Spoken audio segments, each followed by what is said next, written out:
Yes, a very good morning to you. It's Wednesday, the 21st of October, 2020. We're halfway through grand final preparations in the AFL and NRL. Welcome back to the Best On Ground Weekday Kickoff. My name's Pete Fairbairn, and as always, I've gotten the black book out and I've tried to find one of Australia's top sports journalists to join me on the show this morning, and I've absolutely come up trumps with Adam Pengilly from the Sydney Morning Herald. How are you down there, mate? Morning, Pete. It's a nice introduction. I'm not quite sure if it's right, but I'll take it. We're halfway through grand final week. It's still got a bit to go, mate. Still got a bit to go. Looking forward to the weekend. Yeah, plenty to still play out in advance of those matches. We'll also, of course, take advantage of having you on the show to talk a little bit about the Cox Plate as well, and also some cricket news coming through that I'd love to get your take on. But we will start in the NRL, and in general, there don't seem to be any kind of hard really news angles coming into this game at the moment. If you look at the Panthers and Storm, and with the exception of whether Cameron Smith is going to retire after the match, there's no injury news. We just spoke about this before we started recording. There's no suspension news hanging over the grand final. We've had the Dally M scandal, but I think people are pretty keen to move on from that fairly quickly. So what I've decided to do this morning is look at a couple of really nice profile pieces and some of the stories behind the players who we love to watch in the NRL.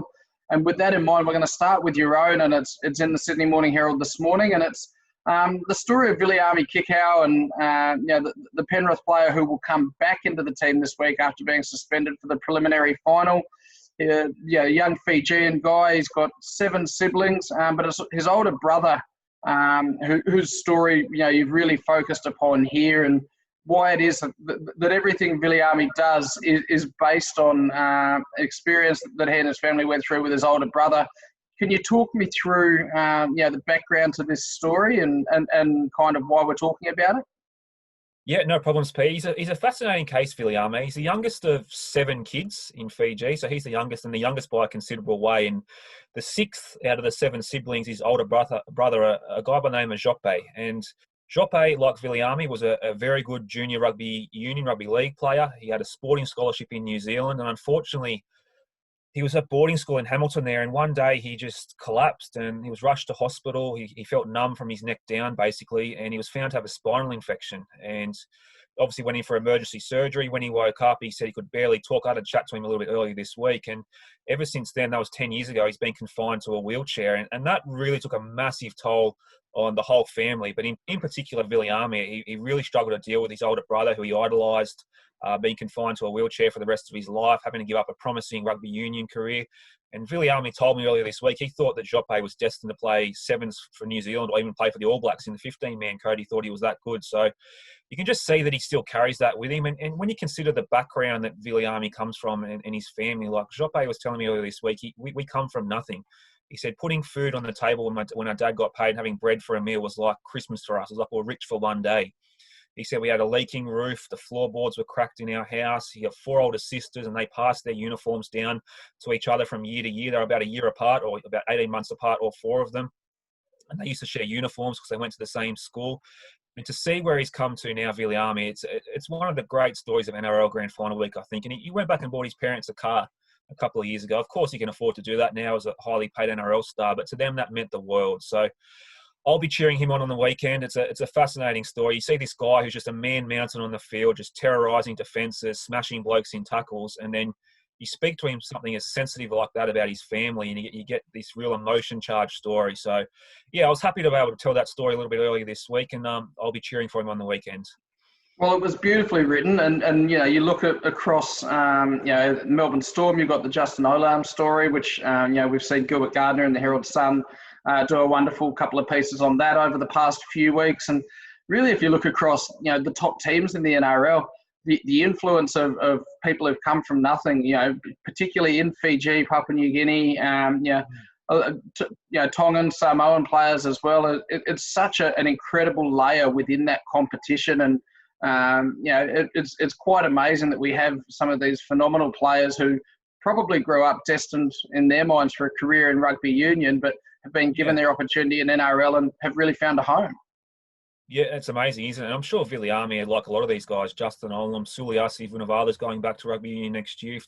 If they wanted to make a fist of rugby union, that'd be, in my opinion, international stars. No doubt about that at all. It's just the fact that they've sort of lent themselves towards the NRL and rugby league at the moment. And just quickly back on that Viliame Kikau story, like he was saying, Joppe was saying earlier this week, they get the family, get a projector hooked up to the TV, hopefully, and everyone's going to watch the grand final on their porch this week and invite everyone around from the village. So can you imagine the scenes, what's going to be like over there on Sunday night in the little village in Fiji? And I think Joppe said that their mum, Lily, is more nervous and excited about the grand final than even Viliame is. So it just goes to show what it means to them, what it means to the family to have one of their family members representing on arguably rugby league's biggest stage on the weekend.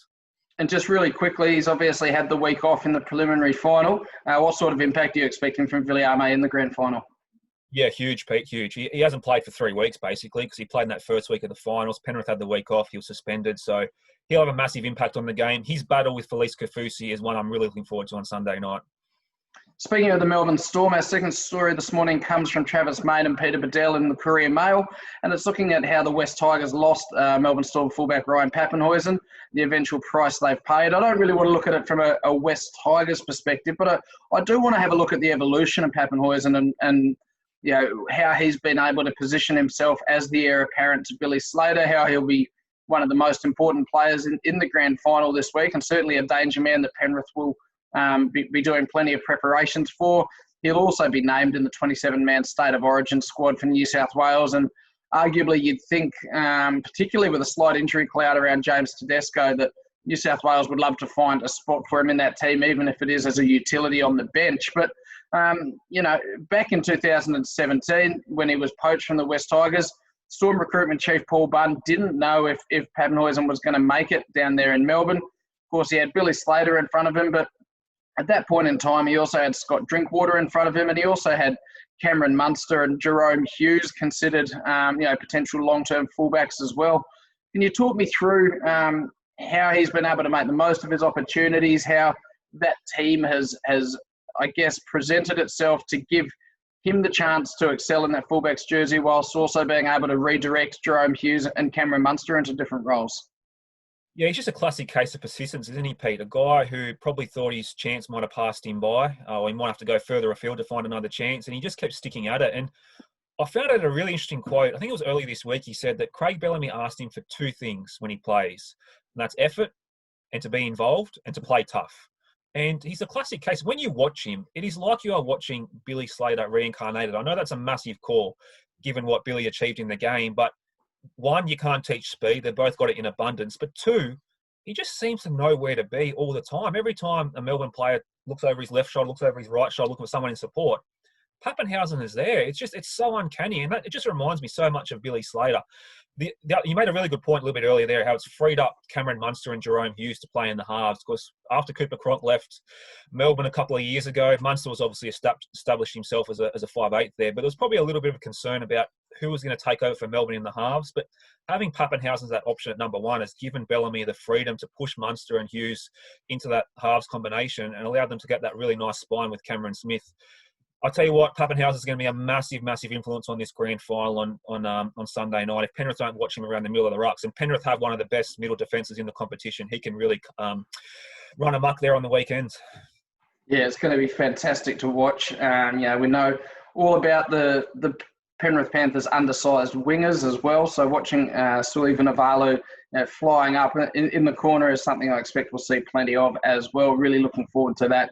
Let's move to the AFL now with the grand final up here in Brisbane at the Gabba on Saturday, and managed to get some tickets yesterday, so very excited for that. But story from Nathan Schmuck at afl.com.au who looks at arguably the AFL's best 2 players in Patrick Dangerfield and Dustin Martin, and the fact that they'll be colliding in the grand final. I thought this was an excellent piece. I mean, it's the obvious narrative looking at the 2, but the way that this piece was able to look at the impact that they've had on the competition over recent years, and the way that their games have evolved in terms of the split between the time playing midfield and forward since we've moved into finals, for example. Patrick Dangerfield has split his time 70-30 midfield forward during home and away. That's now gone to 28-72. We expect to see him up forward having an impact again on Saturday. Dustin Martin, he was 54-46 in the midfield. That's gone to 37-31 63. But these are the two players over the past 5 years who have ranked first and second overall in total Brownlow medal votes. We know that Lachie Neale was an extremely deserving runaway winner of the Brownlow medal this year, but even if you include a Nick Natanui, even if you include a Tom Hawkins, I don't think anyone could argue that when they're on, Dangerfield and Martin are the two best players in the competition. They've got the runs on the board, but just not just for their consistency, just their actual ability and what they can do on a field.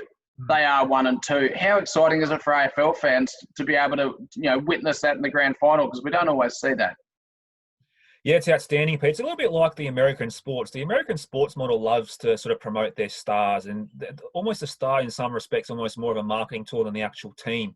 And I'm not saying I'm going to go that far, because obviously AFL is very much a team sport, and our culture in Australia is a lot more focused around the team. But it seems like I've got these two big stars colliding in what's almost like an American-style promotional campaign, which is great for the game. I'm fascinated about the Dangerfield story, to be honest, Pete. I think he needs that flag with Geelong to really cement his legacy. We know what Dusty's done in the last few years with Richmond, trying to win a third flag in not many seasons. So I'm fascinated to see how Dangerfield goes there on the weekend. That massive switch from Adelaide coming back to Geelong, all the furor about trying to get his club to win a flag. He's the one I'm really interested there on the weekend. Should be a great grand final. What's the reaction been like up there in Queensland, I must admit, to this grand final being up there? Obviously it's going to be a sellout, but without having the Lions in the grand final now and Port not making it, how's the excitement up there? Yeah, there's definitely a real sense of anticipation. I mean, you had to be quick to get tickets yesterday. It was the first time in 20 years that the tickets were on sale to the general public, but they did sell out in 20 minutes. And with my wife being a Richmond fan, I had very strict instructions to be ready to pounce. There's going to be a great couple of live sites set up. We've had the Premiership Cup touring throughout the state, and I don't think you can underestimate, outside of Brisbane, just what a great opportunity it's been for the AFL to take the Premiership Cup to Townsville and Cairns and Rockhampton and Toowoomba and Mackay and these types of places where, AFL obviously hasn't been the traditional number one sport. I think, Simon Black's accompanied the Premiership Cup throughout that tour, and a number of different AFL and AFLW players have kind of telegraphed in for different stops along the way. And those are the types of memories that kids growing up in those places will really latch onto. And it definitely could have an impact on participation numbers, at a junior level. There's a real sense of anticipation. It's been fantastic for Queensland to have the AFL here, and we know that they've invested a lot of money to keep the game going and to keep it happening here. So whilst I'm a traditionalist and the fact it won't be at the MCG will be a really bizarre feeling, I think it's just rewards for Queensland, and I think definitely there will be a heightened sense of interest in the game that we haven't seen in a long time, even without the Brisbane Lions in that grand final. Okay, interesting. I'm fascinated to see how it goes. And as a spectacle as well on Saturday night, I'm intrigued to see how that goes. I'm a bit like you. I still love the Saturday afternoon tradition at the MCG, but for a one-off, I can probably handle it this year. Yeah, absolutely. If ever there was a year to give it a try. Our fourth story this morning, we're going to turn to a little bit of horse racing, and we look ahead to the Cox Plate this week after, I thought pretty sensational editions of both the Caulfield Cup and the Everest on Saturday. Yes, the favourite won both, but gee, they were fantastic races, and there were some wonderful storylines within both. And also the Kosciuszko, I thought was brilliant as well. Yeah. And it's me managing to get up, when the health of the horse wasn't looking great on Saturday morning. So we come into the Cox Plate on the back of a wonderful weekend of racing, and a column from trainer Wayne Hawkes via News Corp Australia looks at the annual debate over who should be allowed into the field. He's looking really at the decision between Grand Slam or having Buckhurst in the field. He's looking at the numbers that are in the field as well. Can you talk me through, just firstly, the Cox Plate and the barrier draw yesterday and some of the storylines within it? Yeah, the big story yesterday morning, Pete, was obviously the makeup of the final field. And this is what makes the Cox Plate so good, in my opinion. There's a discretion from the Moonee Valley Committee. They market it as the best of the best. They like to sort of keep a horse in, kick a horse out. And that's part of the theatre of the Cox Plate. Now, yesterday, as you mentioned, the big controversy was Buckhurst not making the race, being excluded, and I don't think Lloyd Williams and Nick Williams are too happy about that, and perhaps rightly so. The most contentious inclusion, I suppose, was the 3-year-old Grand Slam. Now, on face value, his credentials don't look too great. He's only won one race in his career. It was a restricted race in Adelaide at Morphettville. He did run third in the Caulfield Guineas, but he was soundly beaten behind Ole Kirk. But the one thing that I probably should stress is the Cox Plate has always been built around lightly raced 3-year-olds carrying a featherweight. So the committee will always try and get a 3-year-old in the race if they can. And if you remember back to last year, there was a massive hoo-ha about the final field. Castelvecchio and Tiakau Shark were both included in the final field. There were many critics who suggested they shouldn't have been in the field. They both came out and run second and third behind Lee Grashira, the Japanese supermare. So they were vindicated in their decision last year. This year, will they be vindicated? I'm not so sure. I think Grand Slam will really struggle to finish in the first half of the field, just a personal opinion. But yeah, Buckhurst not in the field. It's fascinating to see how it's going to play out. Just quickly on the favourite, Russian Camelot. He's drawn the outside gate. Not ideal, obviously. It's a bit of a scramble to that first turn from the 2040 start. But I will say I'd much rather him draw on the outside gate than have drawn 1 or 2. He's such a big, long striding horse. I think getting out there might be a little bit easier than being drawn close to the fence. Speaking of being drawn close to the fence, Wayne Hawkes talks about his hope, Master of Wine, who's drawn Barrier of One. Barrier 1, I should say. Is Master of Wine a realistic chance? Oh, coming back in trip is probably going to help him, Pete. I thought he was a little bit disappointing there in the Caulfield Cup last week. I think the 2000 or 2040, the Cox Plate, will probably suit him a little bit better, and maybe being ridden with cover. He was up outside the lead there last week in the Caulfield Cup, so he can turn it around. Whether he's good enough to turn around and win the race is probably a massive question mark, but I would expect an improved run from him on Saturday at Moonee Valley. And, of course, a couple of internationals that we'll have a look at for the first time as well, which is exciting. Also in that column, Wayne Hawkes echoes sentiments from Chris Waller over the weekend. Chris Waller, of course, trained his first Caulfield Cup winner, but wasn't there because he was up here in Sydney for the Everest. Chris Waller said afterwards he'd like to see Racing New South Wales and Victoria work together, run the Caulfield meeting during the day, then have some chartered flights taking owners and trainers up to Sydney to run the Everest in the evening. What a spectacle that would be, and an opportunity for racing to really own both the day and the night across Australia. Wayne Hawkes taking it a step further, and he says, if we're doing that, let's get some planes for the jockeys, and hey, let's give punters an opportunity to do both as well. All this, of course, assuming that COVID will eventually go away. What do you think of those ideas, Adam? Don't mind the idea, Pete. I think it's got a little bit of merit. I can definitely see it from the jockey's point of view, give them a chance to ride the 2 major race meetings on that particular day. A couple of significant obstacles. Firstly, we need a decent lighting system at Randwick. We can't obviously run races under lights at the moment at Randwick. The lighting system there is not good enough. So that's one major obstacle. B, the other one I would have thought would have been from a turnover perspective. Now, racing, whether you like it or not, has to survive on the turnover dollar. Having those 2 races close together an hour apart on a Saturday afternoon creates this super day of wagering. Now, would that be replicated if you put the Everest back to night time, say, 3 or 4 hours after a Caulfield Cup? Listen, I'm not so sure. I don't mind where it is at the moment. I can understand the frustration from some trainers and jockeys. I think it works okay at the moment. Definitely it's something we should look at in the future, but I'm not completely sold on the idea at the moment. Of course, that would also, this year would have meant going head-to-head with NRL and AFL, but that wouldn't be the case in a normal year. Just one final note on the racing. Yesterday, it was announced by the Victorian Government and Racing Victoria that a few owners would be able to attend the Cox Plate. However, that decision was reversed by Racing Minister Martin Pakula late last night after a bit of outcry from the public that the special conditions had been allowed there. So owners will not be on course for the Cox Plate at Moonee Valley on Saturday. Our final story this morning, we turn to cricket, and hard to believe we still don't have a confirmed fixture for the international summer here, with India coming out, and Peter Lawler and Ben Horn writing in The Australian here about the fact that the great cricket coup is moving fast, with 2 states keen to steal the white ball series against India from an intransigent Queensland. Cricket Australia has hit a roadblock with the Queensland government over Indian players being allowed to train whilst in quarantine in that state. And the 3 one-day internationals and 3 T20s are almost certain to be played elsewhere. Sydney's put together an offer of a hotel to quarantine Indian and Australian players. It's the same hotel being used for the WBBL bubble, where training facilities are available at the venue. Therefore, the players could train whilst in quarantine.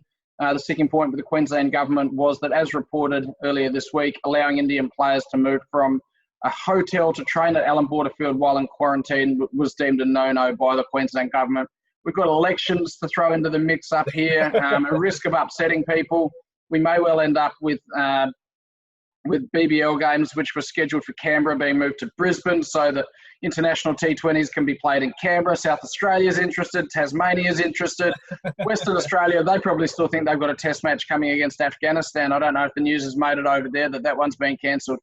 Mate, surely we've got to get this sorted out so quickly. It's a staggering situation. When's India due to arrive, Pete? When are they actually due to arrive? Does anyone know? Have we got a date on that? It's a very good question, because we know that Virat Kohli's wife, of course, is due to give birth in January. So her window for flying out will actually shut very soon, assuming that she is allowed to quarantine with her husband. I think that they would be looking at arriving within the next few weeks. I don't have the exact date in front of me, but it's not far away. Okay.